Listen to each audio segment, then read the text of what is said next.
I think. Yes.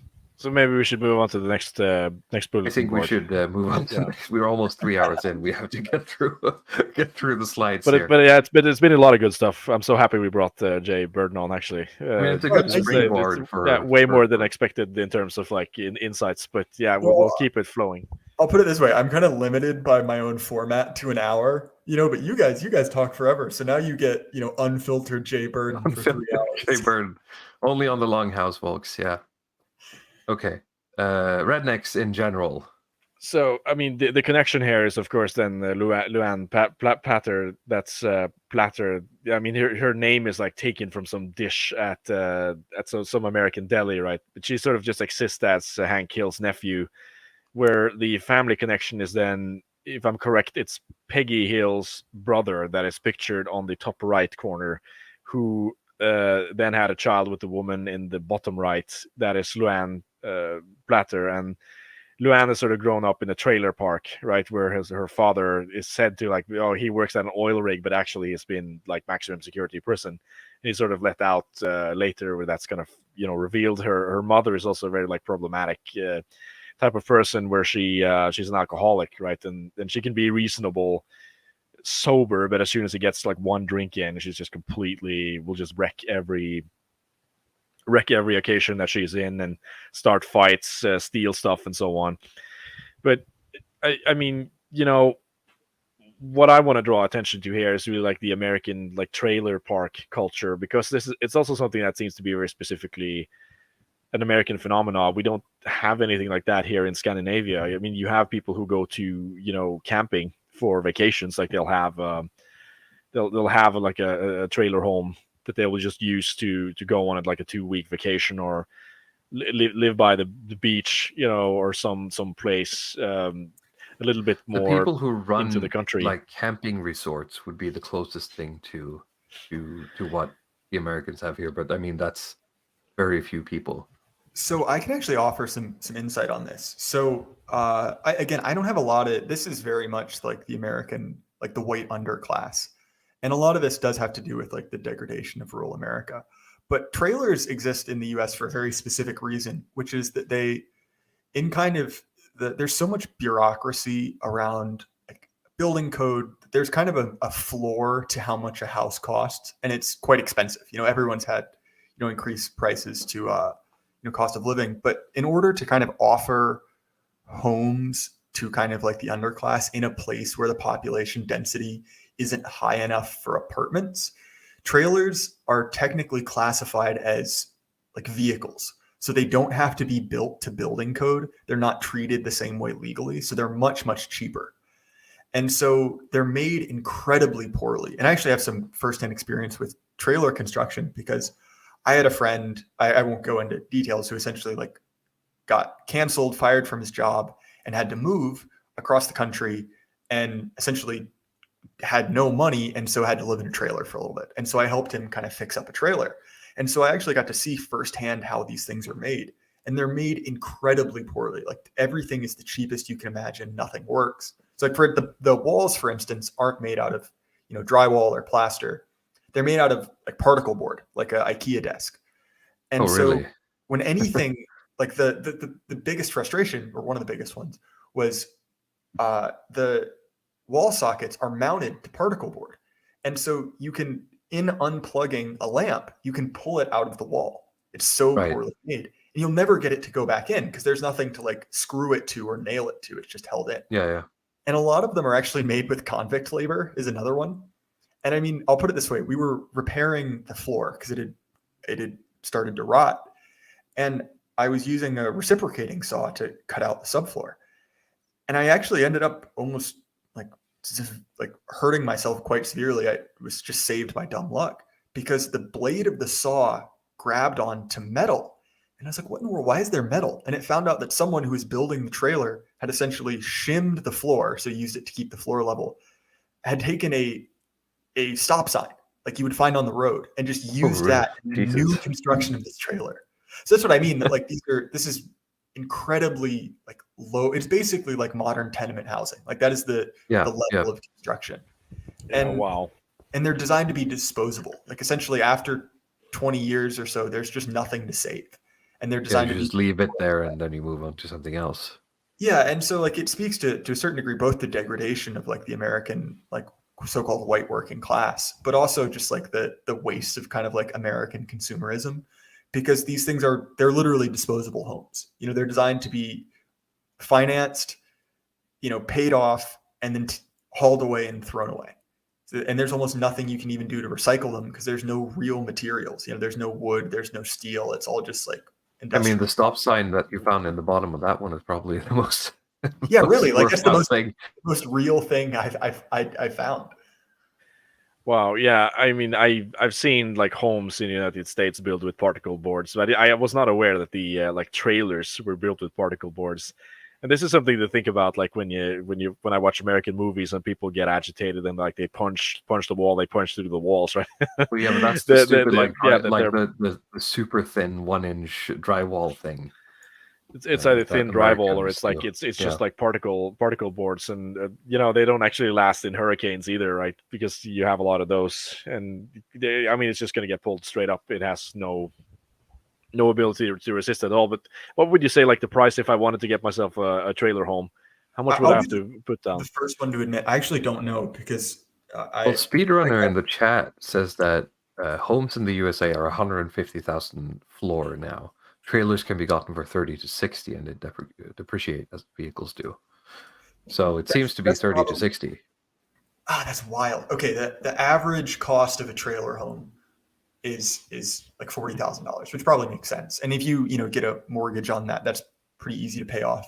But a big part of it is that a lot of the people who live here are like the true like underclass. And I'm not saying that punitively, but like there's a reason that even in my city, which is like a relatively like normal, place to live, like there are a few trailer parks and there are always police there. There's always like, violence, drugs, things like that going on.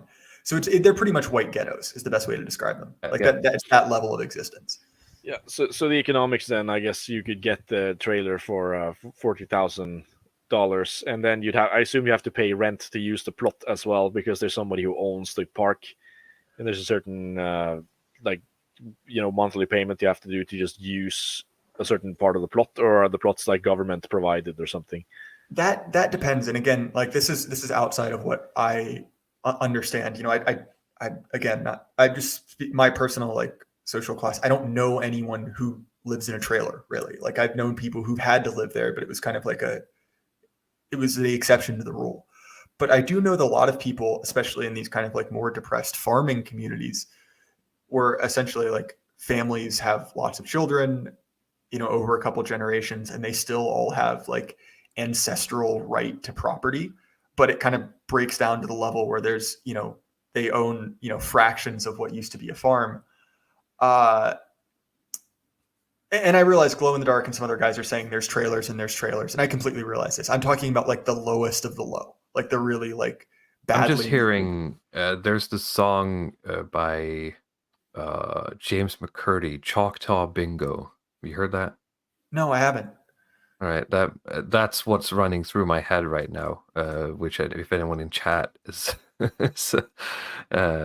is aware, maybe that's the correct image I have. You can let me know.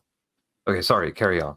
No, but what will also happen is in very rural areas where you have, again, like these farms that break down over time as there are more and more heirs to it. People will have like fractional parts of land, where they may only have like 1 or 2 hectares, which obviously you can't farm and it's not worth enough to sell, but they will essentially have ancestral land with like a series of trailers on them. So they'll buy one, as it deteriorates, they'll buy another one. And so you'll see these properties out in the middle of nowhere that have like, 1 inhabited trailer and then 2 rotting to the side, that were kind of like last decade's trailers, and again, like I feel bad for these people because obviously like a lot of them are, on welfare. A lot of them are, pretty heavily involved in drugs. It's kind of like the fate of rural America has gotten grimmer and grimmer. You see more and more of these. Yeah, I see what you mean. It's quite interesting to hear about. Let's see. Glow in the Dark says, "Hey, my family had a trailer for 60 years with constant fixing it. It will last a while, but you need to be aware." So apparently there is hope, but I mean, if you're in the situation where you buy one of these shitty trailers, I would assume that very often you might not have the resources or the capacity to keep it, Yeah, I hope Glow in the working. Dark's trailer wasn't made of particle boards. And I mean, like the value of it, it's not like investing in a house. The value will go down every year. Unlike from a house, and if it's made from crap materials, then there's nothing to do, right? It's just like Jay says, you just throw it out. And I see Speedrunner in chat saying that obviously this is I'm not speaking of everyone who lives in a trailer by any means. Like there are like different communities with different cultures. Like I get that. But what I'm saying is that like specifically like the Luanne style like extreme dysfunction, the like ghetto level is what I'm talking about. Yes. So I mean, we could get back to Luanne a little bit here. I mean, she exists in the show to create awkward situations for Hank, but she also has some arcs of her own. Like she tries to make a sort of class journey, right? She tries to become a hairdresser, but she doesn't have the aptitude to do it. So there's a lot of back and forth about her trying to pass school, and then she tries to go to college. That doesn't work.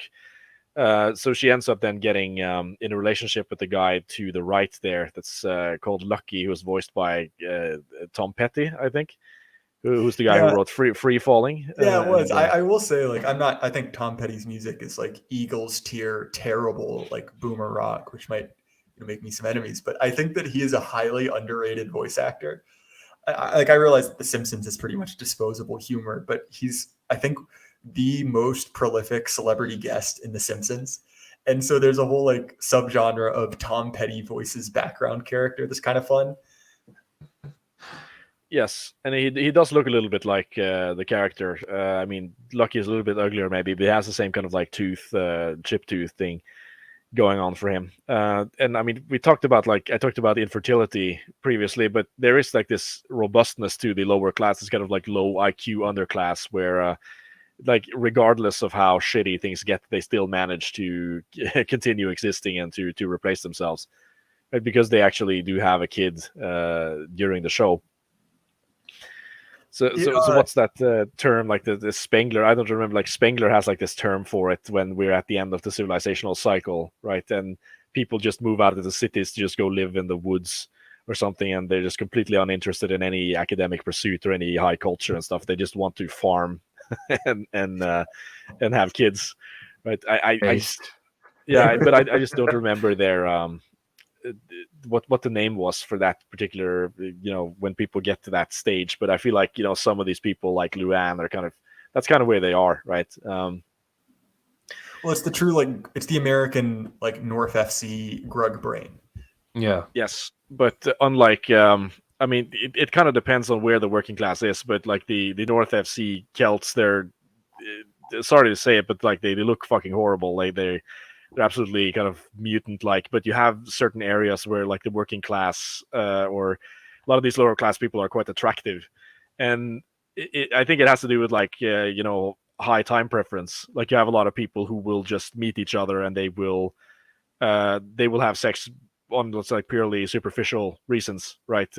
Very, very quick and very much based on love at first sight. And but of course that produces pretty people because they always go for like the most handsome heartthrob alpha man, or the like the woman with the best features and so on. And so I've seen a lot of people who work in like say like lower end service, like restaurant business and hotels and stuff like that, like in Southern Europe. And like, I mean, they're surprisingly attractive. I think they're usually more attractive on average than the middle class, which can afford to be a little bit uglier because of their long time preference and there's massive brains because they read books.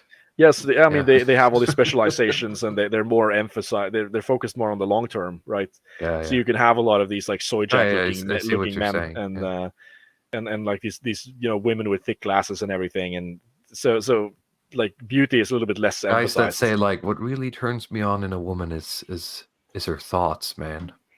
Her intelligence. I want a nerd. Intelligence, that's the most beautiful thing. Yeah, I'm not a tits or an ass man. I'm an intelligence man. I'm a brain, some head man. Ladies, yeah. Yes. God.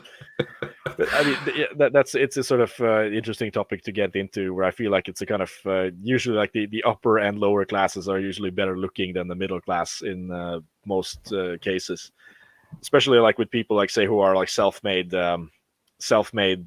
billionaires, right? They tend to be good looking, or at least if they come from self-made billionaires, they're good looking. Like say like the Trump family, for instance.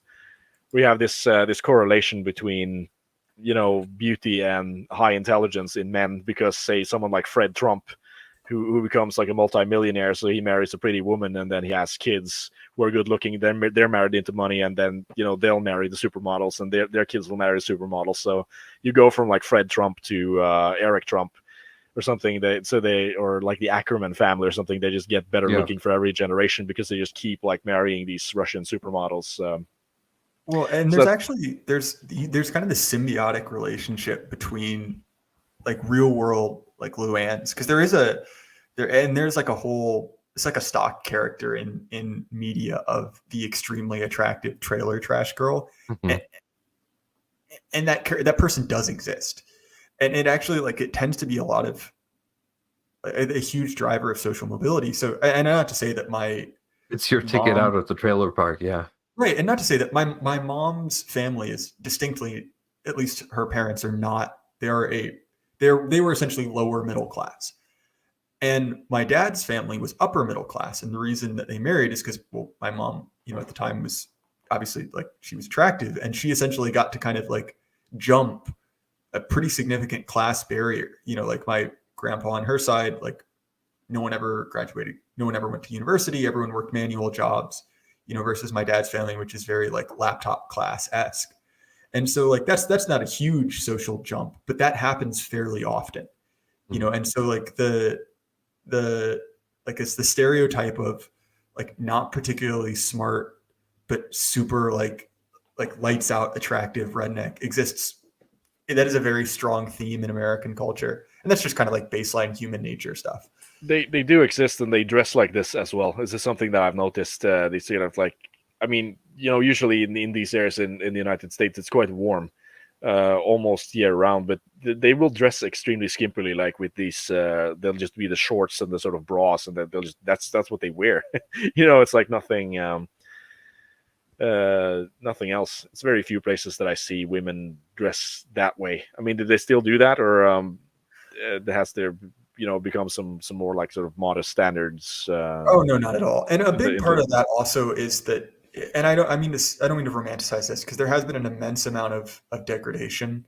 Like there are just fewer and fewer like healthy young women in America, period, but specifically in kind of like of lower class whites. And you've seen a lot of adoption, like a weird fusion of like redneck and ghetto culture.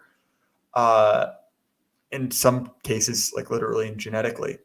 But there's a reason that like skimpy cutoff shorts are called like Daisy Dukes, right? And it's, named after a Southern character, who is a woman in cutoff jean shorts. So that is very much a I guess like an accurate version of that. It's from Dukes of Hazzard, isn't it? Yeah, exactly, right? Yeah. Which is, the tied off, button up shirt with the, the giant, completely legitimate double Ds, and so that is very accurate to life. Yeah, absolutely. I mean, yeah, just finishing up, like I think her voice actor is absolutely terrific in like trying to make her sound correctly for the role that she plays. She sounds like genuinely like what do you call like this being of nature? I don't know what the correct English term is. True life, I guess. Yeah, it's like this sort of female creature who's just like completely. It is like this nature being. Basically, there's really like no long-term thinking. It's all about like this kind of the impulse in the moment kind of, and of course there is something attractive to that for a man, especially if you are a man of like a more intellectual persuasion. I think you will be drawn to like it's like the counter pole of the sort of like low time preference, high IQ man to try to find something like, attractive. Saying she's feral. Yes, perfect. I'm sorry, well, it's 3 hours it's close enough. My brain power is melting away.